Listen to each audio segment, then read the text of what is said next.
Good morning class. आज हम बात करेंगे जो क्लास 10th एनसीईआरटी बुक से द्विघात समीकरण के बारे में चर्चा करेंगे। तो चलिए आज ध्यान देते हैं कि क्या कह रहा है। देखिए, तो इस क्वेश्चन में पहले देखते हैं कि क्या कह रहा है सब। इस क्वेश्चन में देखिए, ध्यान दीजिएगा कि इसमें जो कह रहा है क्या निकालने के लिए, उसको ध्यान देते हैं थोड़ा सा। ठीक है,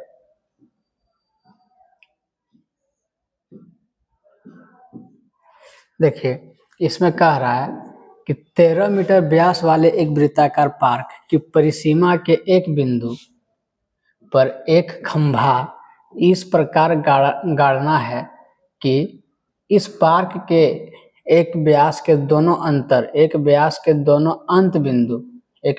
अंत बिंदु पर बने हैं फाटकों ए और बी से खंभों की दूरियों का अंतर जो है 7 मीटर है। तो संभव हो तो क्या दोनों फाटक जो कह रहा है, दोनों फाटक से कितना दूरी पर जो है खंभा को गाड़ना होगा। ठीक है, तो चलिए इसको क्वेश्चन में जो कह रहा था तो देख लिए, और इसको कैसे बनाएंगे पहले देखते हैं। ठीक है, तो सबसे पहले इसमें कहानी क्या बताया गया पहले उसका ध्यान देते हैं।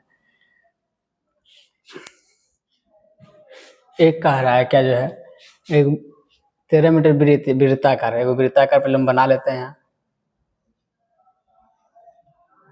ठीक है, अब इसको देखिए क्या कह रहा है, बस कहानी इस वृत्त के अंदर ही हमको क्या करना, निकालना है। ठीक है, तो चलिए ध्यान देते हैं इसमें कह क्या रहा है। ठीक है, अब कह रहा है कि इसका जो है सीधा लाइन का मारना होगा हमको।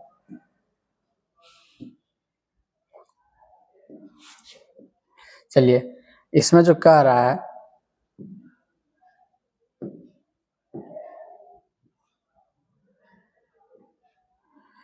कि एक जो है यहाँ से मतलब वृत्त की परिधि कुछ इस तरह का होगा। ठीक है, यानी एक बिंदु से दूसरे अंत बिंदु तक का जो दूरी, उसको क्या कहते हैं, व्यास कहते हैं। ठीक है, कुछ इस प्रकार का। और इसमें जो कह रहा है क्या, यहाँ फाटक ए है, यहाँ फाटक बी है, और एक बिंदु P है, यहाँ क्या कर रहा है, इसको खंभा को गाड़ना है। ठीक है, तो चलिए अब यहाँ से यहाँ तक का जो दूरी है, यहाँ से यहाँ तक का, और फिर यहाँ से देखिएगा कुछ इस प्रकार है। ठीक, पूरा कहानी जो है इस वृत्त के अंदर ही पूरा क्या है, छिपा हुआ है। इसी से हम लोग क्या करेंगे, पूरा सवाल को सॉल्व करेंगे। ठीक है, चलिए अब इसमें क्या कह रहा है कि जो, फिर ध्यान से पढ़ लेते हैं कि 13 मीटर व्यास वाले, ये जो मेरा व्यास है कितना है, 13 मीटर है व्यास कितना है, 13 मीटर व्यास है। ठीक है, तो यहाँ लिख दिए 13 मीटर व्यास।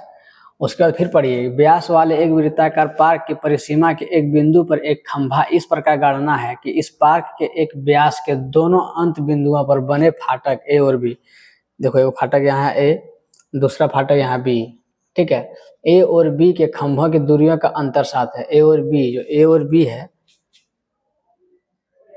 बी खंभों का दूरियों का अंतर कितना है, 7 है। जैसे देखिए यहाँ कितना है, ये x है। ठीक है, और अब यहाँ क्या कह रहा है कि इसके दोनों का अंतर कितना है, 7 के बराबर है, यानी कि AP minus PB equal to कितना है, 7 है।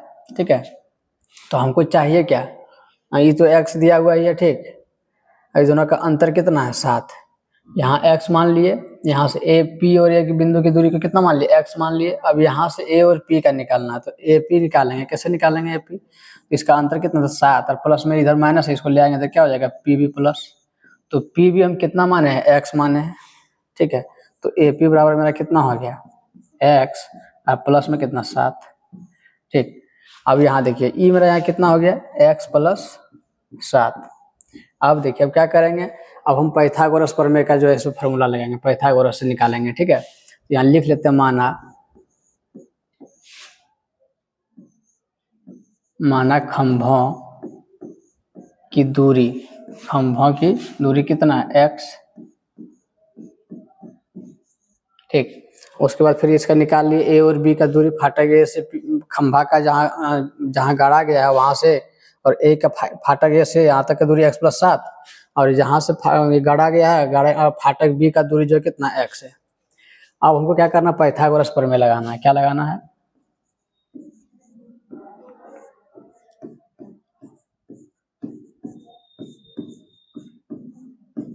पाइथागोरस प्रमेय से, ठीक है।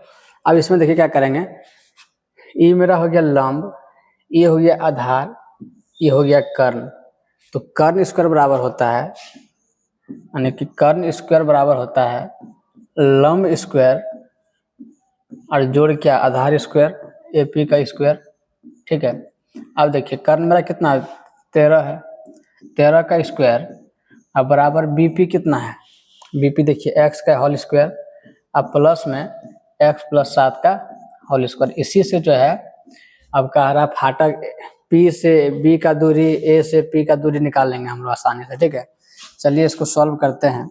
13 का होल स्क्वायर करेंगे कितना होगा, 169 बराबर x square plus A plus B का होल स्क्वायर करेंगे A स्क्वायर जोड़ 2AB और जोड़ कितना B स्क्वायर, ठीक है। चलिए यहाँ तक कोई दिक्कत नहीं है। अब इसको लेके चलते हैं आगे। 169, ठीक है, 169 बराबर x स्क्वायर प्लस उसका क्या था A स्क्वायर जोड़ 2AB जोड़ B स्क्वायर। बस यहाँ तक कहानी, इसको किसी को बढ़ाना है हमको। 169 बराबर x स्क्वायर कितना हो गया 2x स्क्वायर और प्लस 7 दूनी 14x और प्लस में कितना हो गया 49। अब देखिए इसको 0 के बराबर में करेंगे, स्टैंडर्ड रूप में लिखेंगे इसको द्विघात समीकरण को, तो ई प्लस इधर ले जाके क्या हो जाएगा, माइनस हो जाएगा। 2x स्क्वायर प्लस 14x और प्लस 49, इसको इधर ले आए तो कितना हो गया -169 इक्वल टू कितना हो गया 0 के बराबर। अब घटाइए इसको, 2x स्क्वायर प्लस 14x, इसमें घटाते हैं, 9 में से 9 गया 0, 6 में से 4 गया कितना हो जाए 2, 1, किसके साथ क्या कहते देखिए माइनस का चिन्ह बड़ा है इसलिए माइनस लेंगे, माइनस में 120 बराबर कितना 0। अब इसमें क्या करेंगे, अब d निकालेंगे, इसको 2 कॉमन कर लेते हैं और छोटा हल्का कर लेते हैं, x square plus 7x minus 60 equal to कितना 0। अभी इधर गुना है, इधर जाके भाग करेंगे तो क्या 0 हो जाएगा। इसको फाइनल रूप से हम क्या करते हैं, स्टैंडर्ड रूप में लिख लेते हैं, x square plus 7x minus 60 बराबर 0। ये मेरा द्विघात समीकरण के रूप में आ गया। इसी से जो है वो दोनों खंभा का बीच का दूरी को हम आसानी से निकाल सकते हैं, लेकिन जो है इसमें क्या करते हैं थोड़ा 1-2 पॉइंट और बढ़ाते हैं हम। इसमें क्या कह रहा है कि हमको निकालना पहले d यानी डिस्क्रिमिनांट निकालेंगे, विवेचक। डिस्क्रिमिनांट कैसे निकालेंगे, d निकालने का फॉर्मूला हम पिछले क्लास में बताए थे, d बराबर बी स्क्वायर माइनस 4ac, ठीक है। तो डिस्क्रिमिनांट कैसे निकालेंगे, d बराबर b क्या है x का गुणक, ठीक है, और a क्या है x स्क्वायर का गुणक, और जो है ये मेरा c क्या है, ये c कांस्टेंट। तो b स्क्वायर कितना हो गया मेरा 7 का स्क्वायर माइनस 4 गुना 1 और गुना कितना c कितना -60, ठीक है। अब देखिए 7 होते कितना हो गया 49 और 6 चौक 24, 200, 6 चौक 24 कितना 240 हो गया, 240। देखिए यहाँ कितना माइनस माइनस प्लस हो गया, टोटल मेरा कितना हो गया 289। तो देखिए कहा जाता है कि जैसे d बराबर d लेस देन 0, अगर d जो है 0 से बड़ा है या d से छोटा है 0, तब क्या होगा, 2 मूल वास्तविक होगा। क्या होगा, 2 मूल वास्तविक होंगे, 2 मूल वास्तविक होंगे। तो इसको निकालने के लिए क्या करते हैं, हम एक x बराबर फार्मूला लिखते हैं। क्या करते हैं, x बराबर d मेरा कितना निकला 289, ठीक है।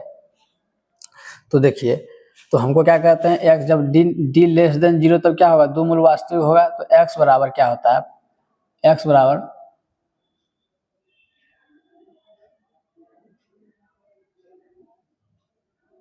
-b प्लस माइनस √d अब बटे में कितना 2a, और रूट डी जो क्या डिस्क्रिमिनांट जो निकालने हैं उसका, तो माइनस बी कितना हो गया, माइनस मेरा बी कितना था, बी देख लेते हैं, बी मेरा कितना है, बी है मेरा 7 एक्स का गुणक, ठीक है। तो -7 प्लस माइनस रूट डी, यानी डी का वैल्यू जो मेरा निकला डिस्क्रिमिनेंट कितना था 289 था, और नीचे में कितना है 2, और इंटू ए का वैल्यू कितना था एक्स स्क्वायर का गुणक 1। अब देखिएगा इसमें दो गो वैल्यू निकलेगा, एक माइनस के साथ एक प्लस के साथ, हम करके देखते हैं। एक -7 एक बार प्लस के साथ लेते हैं, ठीक है, तो क्या इतना 17, इसका 289 का कितना होगा 17, और बटे में कितना होगा 2a, देखिए कितना हो गया -7 प्लस कितना 10/2, यानी कि कितना हो गया 5, ठीक है, इसका 5 हुआ। एक और है देख लेते हैं माइनस के साथ, -7 -17 और बटे में कितना हो गया 2, यानी कि कितना हो जाएगा -24/2, तो इसका कितना हो गया -12। ये असंभव, कभी भी दूरी माइनस में नहीं होता है, तो ये क्या हो जाएगा, इसको नहीं लेंगे हम, x का वैल्यू जो क्या करेंगे x लेंगे, x बराबर 5 लेंगे, और x जो है वो मेरा क्या है, यहाँ ध्यान दीजिएगा, बड़ा क्वेश्चन है, थोड़ा सा ध्यान से इसको देखना होगा। x हम क्या माने हैं, खंभा की लंबाई, क्या माने हैं, खंभा की लंबाई मेरा कितना 5 निकल गया। अभी दोनों का अंतर कितना था देखिए, अब इसको ये दोनों का अंतर पूछ रहा है, इसको क्या करेंगे निकालेंगे, हम ऐसे भी निकाल सकते हैं, पाइथागोरस प्रमेय से भी निकाल सकते हैं। मेरा इसका वैल्यू कितना 5 पता चल गया, आई 13, तो कर्ण और लंब पता चल गया, आधार चाहिए, तो कर्ण स्क्वायर घटा लंब स्क्वायर बराबर आधार स्क्वायर, ठीक है। चलिए अब इसमें क्या करना है, हमको निकालना है, यानी ऐसे भी निकाल सकते हैं, x + 7 यानी कितना हो गया x + 7 बराबर कितना 12 हो गया, यानी x का वैल्यू 5 है प्लस में 7, लेकिन इसका अंतर पूछा है, ये लोग तुमको फाइनल पूछा नहीं है, हमको अंतर पूछा है, तो इसका 12 हो गया। और उसको देखिए अंतर कैसे निकालेंगे, पहले उसका कर्ण कितना था 13, इसका कर्ण स्क्वायर और घटा लंब स्क्वायर, लंब मेरा 5 निकला था, तो बराबर क्या हो जाएगा आधार स्क्वायर, आधार मेरा कितना था और बीपी, ठीक है, बीपी हमको निकालना होगा। देखिए तो 169 और माइनस कितना हो गया 25, तो कितना हो गया मेरा 144 का वर्गमूल करेंगे तो 12 आ गया, ऐसे भी निकल गया, पाइथागोरस प्रमेय से भी निकाल लिए, और ऐसे फार्मूला से भी इसको क्या करें पहले जो माने तो उससे भी निकाल लिए, ठीक है। तो आज के लिए इतना ही, थैंक यू। आज एक ही क्वेश्चन पे बात करेंगे क्योंकि बहुत लंबा क्वेश्चन है, ठीक, फिर अगले दिन इसके आगे बात करेंगे। थैंक यू आज की क्लास।